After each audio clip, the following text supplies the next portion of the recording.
What's going on, guys? OnsideBallerTv, the ultimate destination for all things football. Whether you're a die-hard fan or just love the beautiful game, you've come to the right place. Don't forget to hit that subscribe button and join our passionate football community. Stay tuned for electrifying content, because here at OnsideBallerTv, football isn't just a sport, it's a way of life. Today I want to recap the game between Liverpool versus Arsenal. That was a statement made by Arsenal.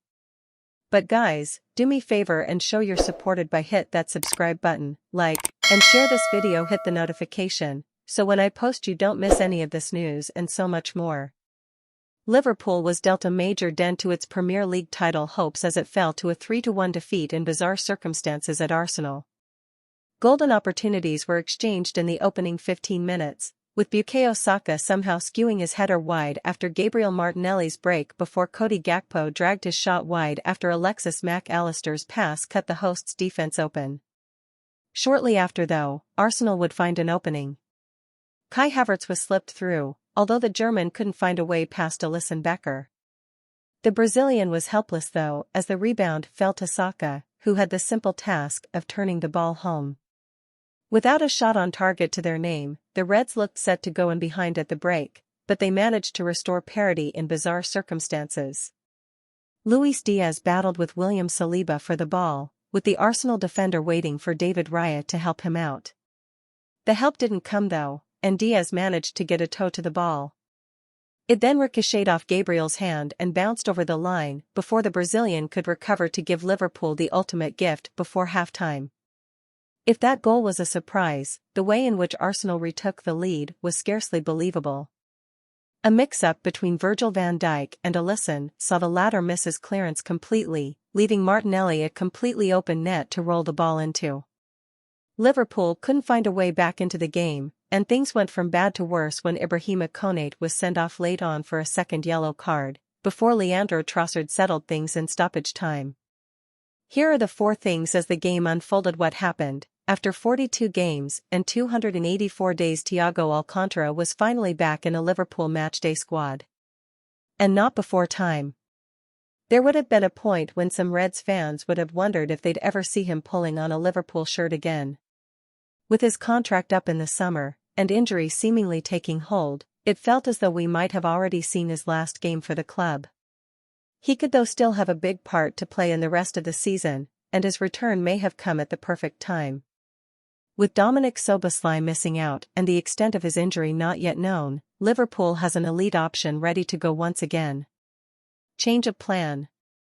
We've all become used to seeing Trent Alexander-Arnold in his hybrid right-back/midfield role over the past year or so, and as he made his return to the starting lineup, it seemed the obvious ploy. Jurgen Klopp had other ideas though. Instead, Joe Gomez seemed to be the player tasked with moving into midfield, while Alexander-Arnold stayed wide on the right. Perhaps it was a hangover from Connor Bradley being in the side and taking up a more conventional role at right-back, but it didn't seem to be working during a nervy first half. Gomez's predicament was perhaps summed up when he picked up a yellow card for dragging Declan Rice back in the center of the park, leaving him walking a tightrope for the rest of the game. It was interesting then that it was Alexander-Arnold who made way early in the second half. Defying the stats. Even Liverpool fans might have been scratching their heads, wondering how their side managed to go in at the break level. The 1-1 scoreline was made even more remarkable by the fact the Reds hadn't had a single shot on target. In fact, only in 2 games this season has Liverpool recorded fewer shots in total than the 3 managed at the Emirates. Coincidentally, one of those games was against the Gunners in the FA Cup. If nothing else, it gave a clear indication of what needed to improve after the break.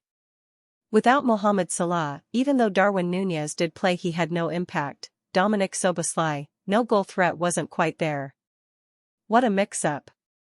Stunned. There isn't really any other way to describe Liverpool after it fell behind again in the second half. The manner in which Arsenal gave up the equalizer before the break was bizarre, but the way in which Liverpool put them back ahead was barely believable. Quite how Van Dijk and Alisson managed to judge that bouncing ball as badly as they did will be up for debate for some time though.